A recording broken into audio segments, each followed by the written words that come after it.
All right, so we're looking at this equation. We tested for symmetry. The equation is r equals 3 plus 3 sine theta. And our test for symmetry told us that this is symmetric about the y-axis. That means the part of the figure on the right side of the y-axis is a reflection of the left, or the left is a reflection of the right. So what I'm going to do, I'm going to pick to graph on this side. That'll be from theta equals pi over 2 to 3 pi over 2. Okay, so I have a little table over here. And so we'll start at pi over 2. Start at pi over 2. And we'll get to 3 pi over 2. And we'll see what kind of shape that gives us. Okay?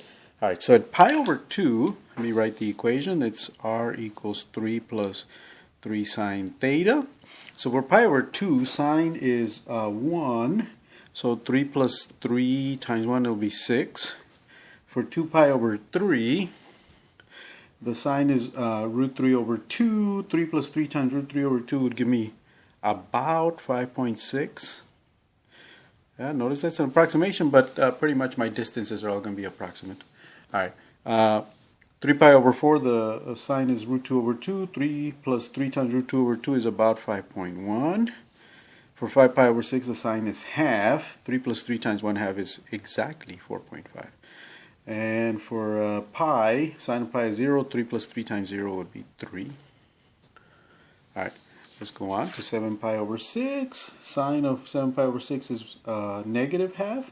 3 plus 3 times negative half, that's about 1.5. Notice that's 3 minus 3 times half. 3 plus 3 times the sine of 5 pi over 4, which is negative root 2 over 2. So that's 3 minus 3 root 2 over 2. That's about 0.9. For 4 pi over 3, sine of 4 pi over 3 is negative 3 root 2. Negative root 3 over 2. 3 plus 3 times negative root 3 over 2. That's 3 minus 3 times root 3 over 2 is about 0.4.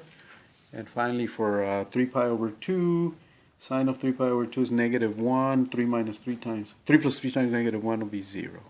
Okay, so I'm going to plot those points. So 6 pi over 2, 4, 5, 6, about right there. Yeah. 2 pi over 3, 5.6, 2 pi over 3 is 5.6. 2 pi over 3 is about right here.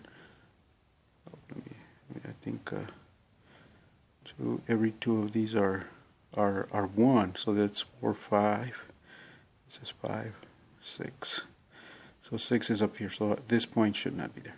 It should be up here. Okay. So what's the next one? 5.6, 2 pi over 3. So 5.6, 2 pi over 3. This is 5.62, about right there. 5.1, 3 pi over 4. 3 pi over 4 is right here. 5.1 is about right there.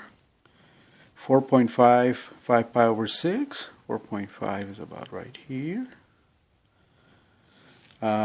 3 pi over 3 pi, I'm sorry, 3 right there. Notice the rotation is pi, right? It's actually 3 over here and pi rotation. All right, 7 pi over 1.5, 7 pi over 6. That's 1.5.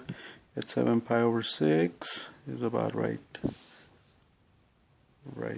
there. All right, 0.95 pi over 4. So 5 pi over 4 is right there. 0.9 is about right there.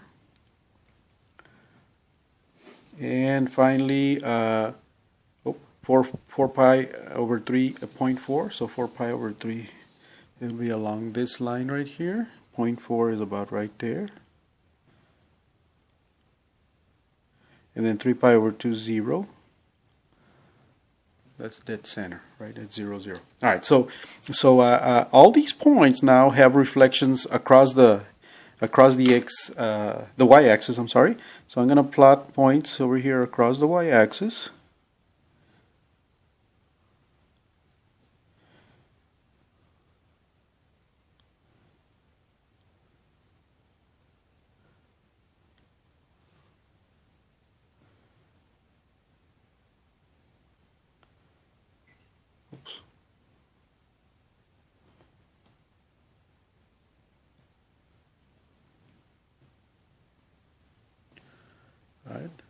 putting these in red. I don't know if y'all can see the color.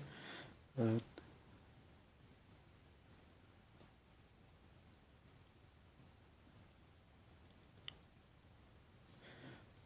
and this one up here, that's like at 5.1.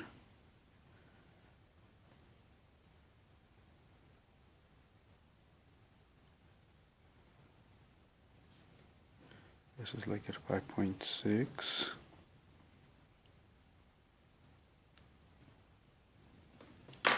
Alright. And then if I were to connect the dots,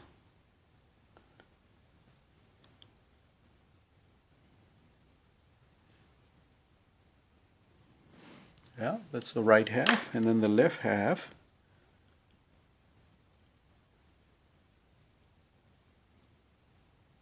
Again, this is meant to be symmetric. Right, so, if I was a better artist, it would look very much symmetric. Okay, so that should be the figure that this graph should look like, and we will verify this in class. All right, we will finish problems number 2 and number 3 in class.